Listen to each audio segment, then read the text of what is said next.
بسم اللہ الرحمن الرحیم۔ السلام علیکم معزز طلباء کرام، آپ سب کیسے ہیں؟ آج ہم تفسیر بیضاوی کے سبق نمبر 343 کو پڑھیں گے۔ آج کے ہمارے سبق کا عنوان ہے آیت کا اتمام۔ آج کے سبق میں ہماری یہ آیت جو ہے وہ اپنے اختتام کو پہنچے گی، اور آج کے سبق میں ہم جو گفتگو کریں گے تو وہ اولاً جو ہے وہ لا تشتروا بآیاتی ثمنا قلیلا کے اندر جو اشترا کا لفظ ہے اس کے معنی اور اس کے مفہوم کے اعتبار سے ہم گفتگو کریں گے، اور پھر قلت اور کثرت کا اعتبار یہاں کس اعتبار سے ہے اس کا بھی ذکر کریں گے، اور پھر اس کے علاوہ ہم وَإِيَّايَ فَاتَّقُونَ جو ہے اس آیت کا آخری جو لفظ ہے یا آخری جملہ ہے، تو اس کے اندر جو ہے اور پھر کچھ اسباق پہلے ہم نے وَإِيَّايَ فَارْهَبُونَ جو ہے یہ پڑھا تھا، تو ان دونوں کے مابین جو ایک لطیف اعتباری فرق ہے اس کو بھی ہم ذکر کریں گے۔ تو بلا تاخیر ہم آج کے سبق کی عبارت اور اس کے ترجمے کی طرف بڑھتے ہیں۔ آج کے ہمارے سبق کی عبارت وَلَا تَشْتَرُوا بِآیَاتِی ثَمَنًا قَلِیلًا سے شروع ہوتی ہے کہ اور میری آیتوں کے بدلے میں تم تھوڑا سمن نہ لو، نہ خریدو، تو یا میری آیتوں کو تھوڑے سمن کے بدلے نہ بیچو۔ تو بہرحال مصنف علیہ رحمہ لکھتے ہیں وَلَا تَسْتَبْدِلُوا بِالْإِيمَانِ بِهَا وَالْإِتِّبَاعِ لَهَا حُظُوظَ الدُّنْيَا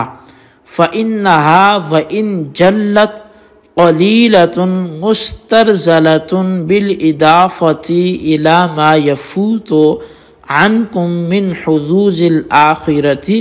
بِتَرْكِ الْإِيمَانِ۔ فرمایا کہ یعنی آیتوں کے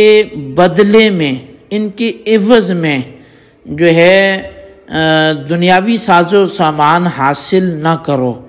اس لیے کہ دنیاوی ساز و سامان خواہ کتنا ہی بڑا کیوں نہ ہو اس اخروی ساز و سامان کے مقابلے میں قلیل بھی ہے اور رذیل حقیر ہے، جو ترک ایمان کی وجہ سے تم سے فوت ہو جائے گا۔ قیلا کان لہم ریاست فی قومہم ورسوم وہدایا منہم فخافوا علیہا لو اتبعوا رسول اللہ صلی اللہ علیہ وسلم فاختاروہا علیہ۔ تو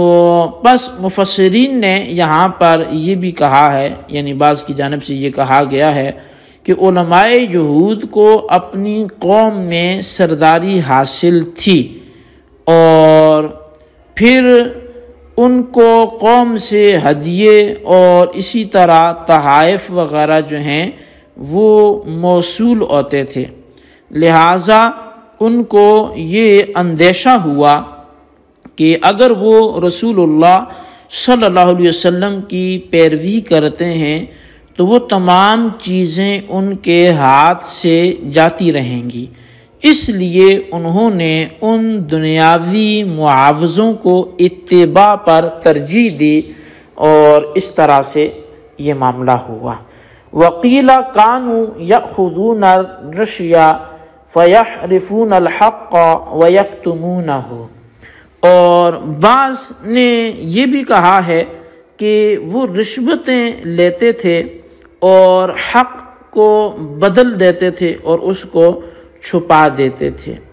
وَإِيَّايَ فَاتَّقُونَ، اور مجھ ہی سے ڈرو، بالایمان واتباع الحق والإعراض عن الدنیا، یعنی مجھ ہی سے ڈرو ایمان لا کر اور حق کی پیروی کر کے اور دنیا سے اعراض کر کے۔ وَلَمَّا كَانَتِ الْآيَةُ السَّابِقَةُ مُشْتَمِلَةً عَلَى مَا هُوَ كَالْمَبَادِئِ لِمَا فِي الْآيَةِ الثَّانِيَةِ فُصِّلَتْ بِالرَّهْبَةِ الَّتِي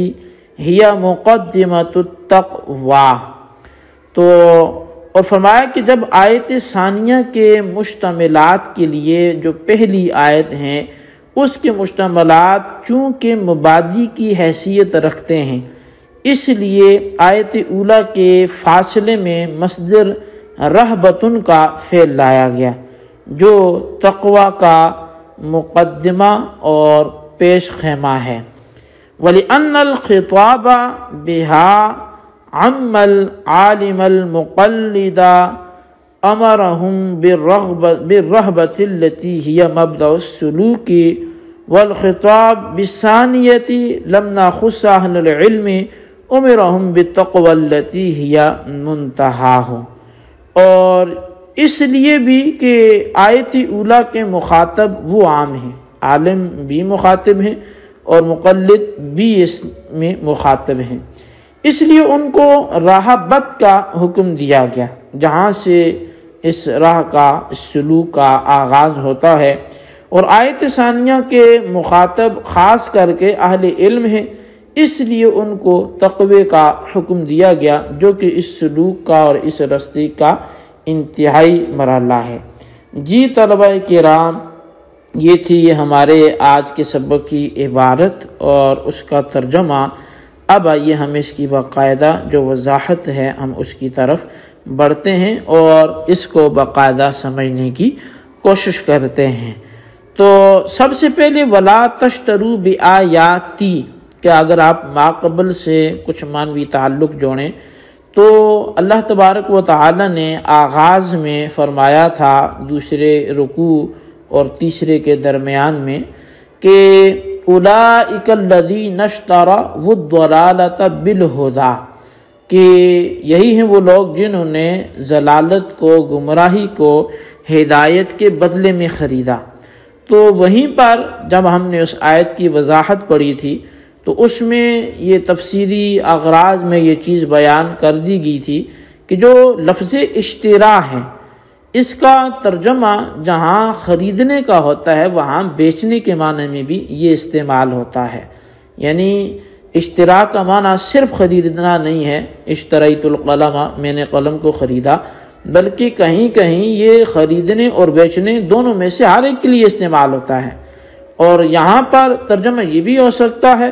اس بنیاد پر کہ نہ بیچو میری آیتوں کو تھوڑی سی قیمت کے عوض، اور یہ بھی ہو سکتا ہے کہ نہ خریدو میری آیتوں کے بدلے میں تھوڑی سی قیمت۔ تو لہٰذا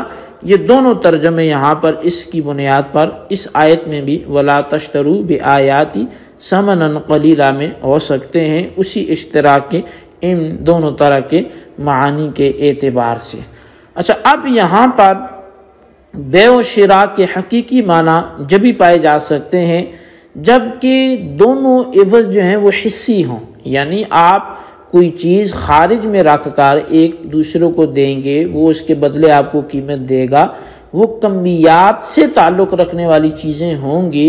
تو تبھی جو ہے وہ آپ ان کو خرید و فروخت کا مصداق ٹھہرائیں گے۔ اب ظاہر ہے کہ یہاں ایک جانب آیات تورات ہیں جو علماء یہود کو پکارا جا رہا ہے، اور دوسری جانب دنیاوی منافع ہیں جن میں بعض تو کمیات سے تعلق رکھتے ہیں، یعنی وہ حصیات سے تعلق رکھتے ہیں، اور بعض غیر حصی بھی ہیں جیسے ریاست ہے، سرداری ہے، منصب ہے۔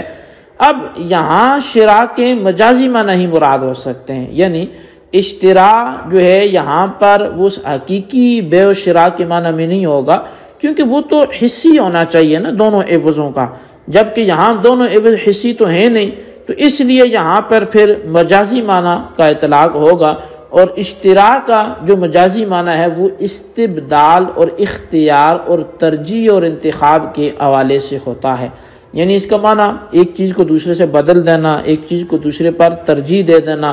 دو چیزوں میں سے ایک کو منتخب کر لینا، تو یہ ان معنی میں پھر مستعمل ہوتا ہے۔ تو یہاں پر جو ہے اشتراک کے معنی وہ اسی انداز سے ہیں، مجازی معنی مراد ہیں، چونکہ جو دونوں عوض ہیں وہ حصی نہیں ہیں۔ اچھا، مطلب ایک تو حصی ہو سکتا ہے لیکن دوسرا حصی نہیں ہے۔ اب رہی یہ بات کہ آیات سے کیا مراد ہے، یعنی میری آیتوں کے بدلے میں تم یہ نہ خریدو یا میری آیتوں کو نہ بیچو، تو اس سے مراد کیا، آیتیں کیا ہیں، اور ثمن قلیل ہے وہ کیا تھا جو خریدتے تھے یا بیچتے تھے، تو وہ ثمن قلیل سے کیا مراد ہے۔ تو آیات اور ثمن قلیل کی اگر ہم تفسیر کی طرف بڑھیں تو قاضی صاحب نے جو لکھا ہے یا جو کہا ہے، تو اس کے مطابق امام المفسرین جو ہیں، جو علامہ طبری ہیں، وہ فرماتے ہیں، ابن جریر جو ہیں وہ کہتے ہیں کہ مراد یہ ہے کہ اے اہل کتاب، میں نے جو تم کو آیات تورات کا علم دیا ہے اس کو معمولی سی قیمت اور تھوڑے سے سامان دنیا کے عوض میں مت فروخت کرو، اس کو ایسے نہ بیچو۔ اور فروخت کرنا یہ ہے کہ آیات تورات میں نبوت محمد صلی اللہ علیہ وسلم کے بارے میں جو آیات ہیں، بیانات ہیں، ان کا اظہار برملا نہ کرو۔ مطلب کوئی روکے جی کہ یہ آیتیں تم نے نہیں پڑھنی، تو یہ گویا کہ ان آیتوں کو بیچ دیا اور اس کے بدلے میں خام مال دنیا کا وہ لے لیا۔ اچھا، اب قرآن کریم کی تفسیر کے حوالے سے جار اللہ زمخشری وہ موصوف یہ کہتے ہیں کہ ثمن قلیل سے یہاں کیا مراد ہے۔ وہ کہتے ہیں جی کہ ثمن قلیل سے مراد یہ ہے کہ یہودی عوام اپنے علماء کو جو ہے وہ کھیتوں میں، پھلوں میں حصہ دیتے تھے، یعنی یہ چونکہ ان کے ساتھ اس طرح کی رعایت کرتے تو وہ نذرانے کے طور پر ان کو پھلوں میں، کھیتوں میں حصہ دیتے تھے، اور اس کی وجہ سے یہ تورات کے سخت احکام جو ہوتے تھے اس کو تسہیل کی طرف بدل دیتے تھے، اور ان رشوتوں کی وجہ سے وہ لوگ رشوتیں دیتے ہی اس لیے تھے کہ احکام میں کچھ تسہیل ہو، نرمی برتی جائے، اور پھر بڑے بڑے جو بادشاہ ہیں وہ ان علماء کے وظائف مقرر کر دیتے تھے، یعنی ان کے باقاعدہ سیلریاں ہوتی تھی، ان کو پیسے دیے جاتے تھے تاکہ حق کو چھپانے اور تحریف کرنے کے یہ علماء کام آ سکیں۔ اب یہ تو ثمن قلیل جو ہوتا تھا وہ اس کتمان حق کے بدلے میں جو ان کو جو بھی منصب ملتا تھا، پیسہ ملتا تھا، طاقت اختیار ملتا تھا، وہ ساری چیزیں ثمن قلیل ہوگی۔ اور یہاں پر پھر حضرت امام فخر الدین رازی رحمۃ اللہ تعالی علیہ وہ فرماتے ہیں کہ علماء یہود میں اگر کسی نے اشتراء ثمن قلیل نہ بھی کیا ہو تو بھی نہیں، اپنی جگہ پر پھر بھی صحیح ہے۔ اور پھر اسی طرح امام قرطبی نے کہا کہ بعض حضرات اس آیت کی تفسیر میں وہ اس جانب بھی گئے ہیں کہ جو آسمانی کتابیں ہیں ان کی تعلیم پر اجرت نہ لو۔ اب امام اعظم امام ابو حنیفہ رحمۃ اللہ تعالی، چونکہ ہم عموماً جو پاک و ہند میں افراد ہیں وہ حنفی لوگ پائے جاتے ہیں، تو ان کی رائے یہی ہے کہ تعلیم قرآن پر اجرت لینے کی گنجائش نہیں ہے، یہ امام اعظم کا مذہب ہے، کیونکہ یہ تعلیم قرآن تو واجب ہے اور ادائے واجب پر اجرت تو نہیں ہوتی۔ اب مثال کے طور پہ نماز پڑھنا کیا ہے، یہ واجب ہے، روزہ رکھنا کیا ہے، یہ واجب ہے۔ اچھا، اب کوئی شخص اپنا واجب ادا کر رہے اور ساتھ اجرت لے رہے تو ادائے واجب پر کون سی اجرت ہوتی ہے؟ ادائیگی تو وہ اس پر ویسے ہی لازم ہے۔ لیکن ائمہ ثلاثہ کی رائے یہ ہے کہ اس کی اجازت اجرت لینے کی، اس کی وجہ یہ ہے کہ امام بخاری نے جو ہے کہ روایت کی تخریج اس طرح کی ہے کہ ان احق ما اخذتم علیہ اجرا کتاب اللہ، کہ سب سے زیادہ جس چیز کو اس بات کا حق پہنچتا ہے کہ اس پر اجرت لی جائے تو وہ سب سے پہلی اور سب سے اہم چیز جو ہے پھر وہ کتاب اللہ ہے۔ اسی طرح امام قرطبی نے کہا کہ اس آیت میں اگر تعلیم پر اجرت لینے سے منع کیا گیا ہے، جیسے کہ بعض مفسرین نے کہا بھی ہے کہ اس میں جو ہے وہ تعلیم پر اجرت لینے سے منع کیا گیا ہے، تو پھر تورات میں علم مجانا کما علمت مجانا، کہ پھر مطلب جس طرح تم کو مفت تعلیم دی گئی تو اسی طرح تم بھی دوسروں کو مفت تعلیم دو۔ تو اس کا مصداق پھر وہ شخص ہوگا جس کو منع کیا گیا کہ جو اپنی تعلیم اجرت پر ہی موقوف رکھے، یعنی اجرت کے بغیر وہ تعلیم سے انکار کر دے، وہ شخص اس کا پھر مصداق نہیں ہوگا، یا اس پر بھی یہ نہی ثابت نہیں آئے گی جو اس جذبے سے تو نہیں پڑھا رہا کہ میں اجرت لوں گا لیکن اس کے علاوہ اسے وصول بھی ہو جاتی ہے تو وہ اس میں شامل نہیں ہوگا۔ اسی طرح اب یہاں جو وَإِيَّايَ فَارْهَبُونَ اور وَإِيَّايَ فَاتَّقُونَ کے حوالے سے بحث ہے، تو قاضی صاحب اس قسم کے الفاظ اور اختلاف تعبیر کی حکمت وہ یہ بیان کرتے ہیں، لیکن اس حکمت کی تشریح سے پہلے قاضی صاحب نے تقوی کی صورت بیان کی ہے، یعنی تقوی اختیار کرنے کی صورت کیا ہو سکتی ہے۔ تو قاضی صاحب فرماتے ہیں کہ اس محل پر تقوی کے معنی یہ ہیں کہ رسول مبعوث پر ایمان لاؤ، حق کی پیروی کرو اور دنیا سے کنارہ کرو، اور دوسرے مضمون کا حاصل یہ ہے کہ آیت اولا جو یا بنی اسرائیل اذکروا سے شروع ہو کر وَإِيَّايَ فَارْهَبُونَ پر ختم ہوتی ہے، اس میں انعامات کا ذکر اور وعدے کو پورا کرنے کا حکم دیا گیا، اور یہ چیز ظاہر مبادیات میں سے ہیں اور وسائل ہیں، مقصود بذات یہ چیزیں نہیں ہیں۔ انعام برائے انعام نہیں ہوتا، اور نہ وفائے عہد برائے وفائے عہد ہوتا ہے، بلکہ ان سے مقصود کوئی دوسری شے ہوتی ہے۔ اس لیے اس پر جو ہے وہ ارہبون یعنی رہبت کا اطلاق کیا گیا، جو ابتدائی درجہ کی چیز ہے، اور کیونکہ رہبت کے معنی خوف کے، اور ظاہر ہے کہ خوف خدا تو ابتدائی ہی مرحلہ ہوتا ہے، جبکہ جو دوسری آیت ہے وَآمِنُوا بِمَا أَنزَلْتُ مُصَدِّقًا لِمَا مَعَكُمْ سے شروع ہو کر وَإِيَّايَ فَاتَّقُونَ پر ختم ہوتی ہے، اس میں ایمان کا حکم دیا گیا، اور ایمان تو ہے ہی مقصود بذات، لہذا اس پر فتقون کو مرتب کیا گیا، کیونکہ تقوی خوف خدا کے بعد جو ہے یہ سیئات سے، برائیوں سے بچنے کا یہ مرحلہ ہے۔ اور دوسری بات یہ ہے کہ آیت اولا کے جو مخاطب ہیں وہ عالم و جاہل سبھی ہیں، اس لیے ان کو عمومی شے یعنی خوف خدا کو حکم دیا گیا، اور جو دوسری آیت ہے وَآمِنُوا والی، اس کی مخاطب فقط علماء ہیں، اس لیے ان کو راہ سلوک کی خاص الخاص چیز یعنی تقوی کا حکم دیا گیا۔ بہرحال یہ اس میں کچھ حکمت تھی دونوں کے الفاظ کے الگ الگ ہونے کی۔ یہ ہمارے آج کے سبق کی عبارت ترجمہ اس کی وضاحت تھی، اس کو آپ اچھی طرح یاد رکھیں، اس کے خلاصے کو اپنے رجسٹر پر لکھیں، بالخصوص ان سوالات کے جوابات بھی دیں۔ سوال نمبر 1 یہ ہے کہ یہاں ثمن قلیل سے امام فخر الدین رازی نے کیا فرمایا کہ کیا مراد ہے، اور سوال نمبر 2 یہ ہے کہ قرآن کریم پر اجرت جائز ہے، یعنی امام قرطبی اس حوالے سے کیا کہتے ہیں، نظریہ تحریر کریں۔ اللہ تبارک و تعالیٰ سے دعا ہے جو کچھ ہم نے پڑھا سنوں سے یاد رکھنے کی توفیق نصیب فرمائے، آمین بجاہ النبی الامین صلی اللہ علیہ وسلم۔